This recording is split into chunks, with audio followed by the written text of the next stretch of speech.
digamos, un autoprocesamiento extenso, muchas páginas, y el plazo que nos brinda el sistema procesal para apelar es muy exiguo, son 3 días, así que tenemos que hacer una lectura rasante y ver a grosso modo, ¿cierto?, cuáles son los motivos, ¿cierto?, por los cuales nosotros podemos resistir esa resolución.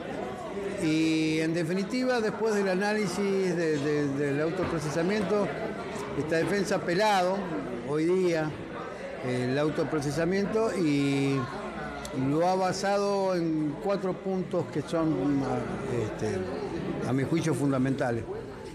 En el primer lugar, cuestionamos la constitucionalidad de la figura del testigo de identidad reservada, porque es aquel que aporta elementos de cargo contra el imputado o los imputados sin que el imputado y la defensa tengan la oportunidad de contradecirlo, de chequear la veracidad, ¿cierto?, y la objetividad del testimonio, y ni siquiera, ¿cierto?, poder determinar si existe alguna causal objetiva que invalide ese testimonio, como puede ser, ¿cierto?, su incapacidad mental, como puede ser, ¿cierto?, la existencia de una animadversión con el imputado, ¿entienden? Entonces, a juicio de esta defensa, el acudir a esa figura de dudosa constitucionalidad ensombrece de alguna manera la investigación, porque se estaría violando claramente el derecho de defensa del imputado, sobre todo, ¿cierto?, de poder contradecir esos argumentos y conocer cuál es el origen de ese conocimiento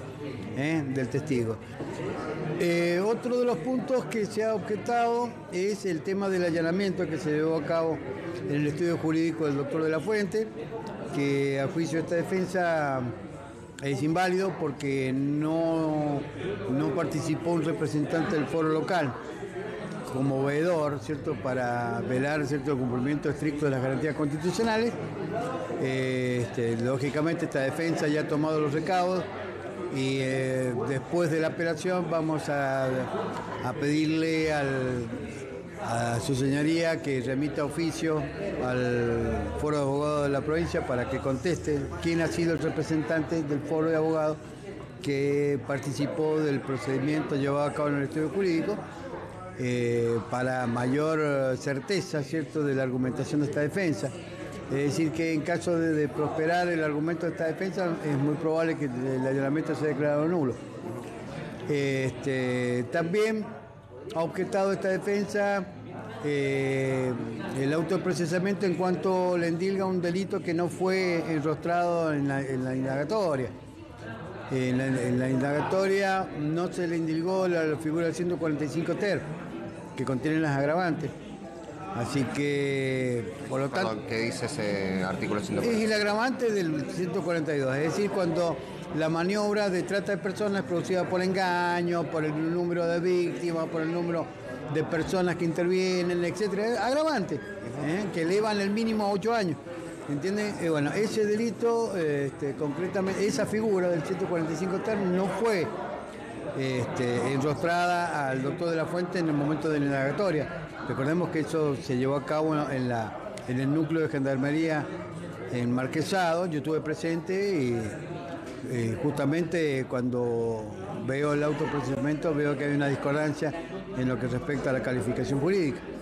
Y el cuarto punto, que es más de derecho que fáctico, se dirige a cuestionar, digamos, la existencia primero del resultado de la acción, que es la explotación, ya sea laboral, sexual, lo que sea, que a juicio de esta defensa no está acreditado en prima facie en el expediente que se haya producido ese resultado, ni mucho menos que se hayan dado las figuras necesarias para llegar a esa explotación, como por ejemplo el presunto estado de vulneración de las víctimas.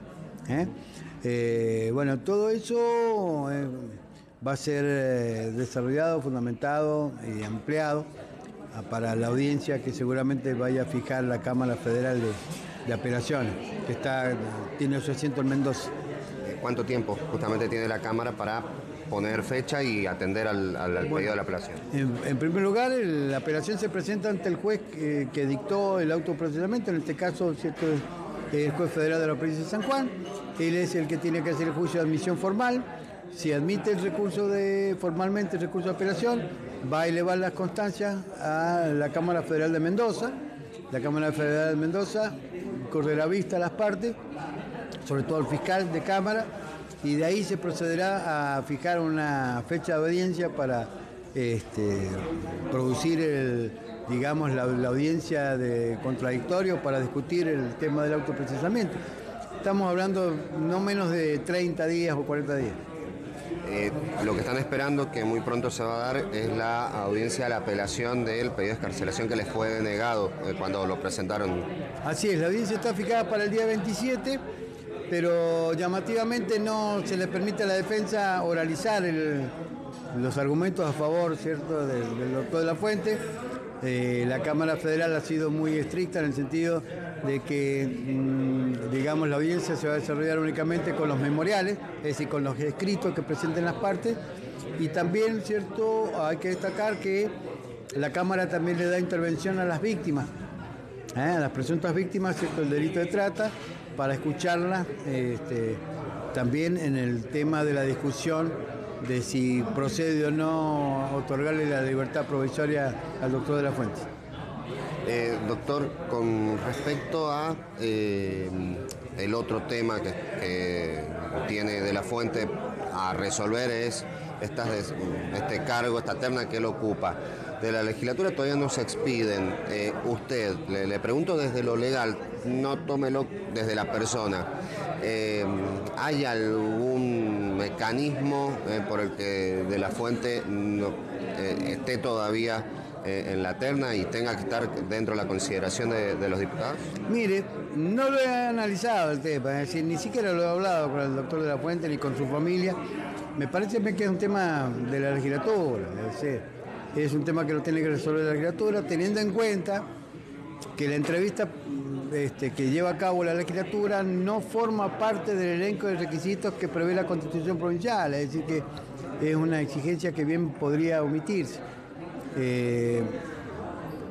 La terna está conformada, se interviene el órgano constitucional, que es el Consejo de la Magistratura, ya conformó la terna, fue elevada a la Cámara de Diputados. Lo que tiene que hacer la Cámara de Diputados es elegir quién es el ungido, ¿cierto?, entre las distintas ternas. Es decir, que el tema de la entrevista para mí es una cuestión que no forma parte del elenco de requisitos constitucionales.